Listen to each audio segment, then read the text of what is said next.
రాష్ట్రంలో ఒక బలమైనటువంటి యాదవుల యొక్క ఉనికిని కాపాడటానికి యాదవ జేఏసీ పనిచేస్తుందని కూడా మీ అందరికీ ఈ సందర్భంగా తెలియజేస్తా ఉన్నా. కాబట్టి నేను మన లక్ష్యం ఒక గుడి కట్టేస్తేనే సరిపోదు. మన తాత ముత్తాతలు ఎన్నో గుళ్ళు కట్టిన గోపురాలు కట్టిన గుళ్ళే ఇప్పుడున్నది ఎవరు? మన కొమరేలి మల్లన్న స్వామి గుడి కట్టింది మన యాదవులే. కానీ ఆడ చైర్మన్ ఇస్తలేరు మనకి. అంటే మన గుడి కట్టాలి, మందికి చైర్మన్ ఇయ్యనికే. కాబట్టి అదేవిధంగా తిరుపతిలో కూడా ఈరోజు గుడి తెరిచేది మూసేది యాదవులకే అవకాశం ఉంది. కాబట్టి తిరుపతి వెంకటేశ్వర స్వామి యొక్క దర్శనం యాదవుల మీదనే ఉంది. కాబట్టి మనము ఖచ్చితంగా ఇవి కూడా చేద్దాం.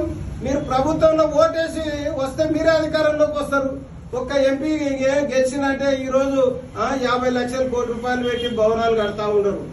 మీరు ఒక్క భవనం కట్టడానికి 50 ఏళ్ళు అయింది మనకి ఇప్పటి వరకు. ఇప్పుడు స్థలాలు లేవు. ఎప్పుడు మాకు బాగా గుర్తుంది, ఈడ పెద్దాపూర్లో ఎప్పుడు ఎన్నికలు వచ్చినాయంటే ఇద్దరు నాయకులు పిలుస్తారు, 30 బస్తాల సిమెంట్ ఇస్తారు, 2 క్వింటాల షీక్ ఇస్తారు.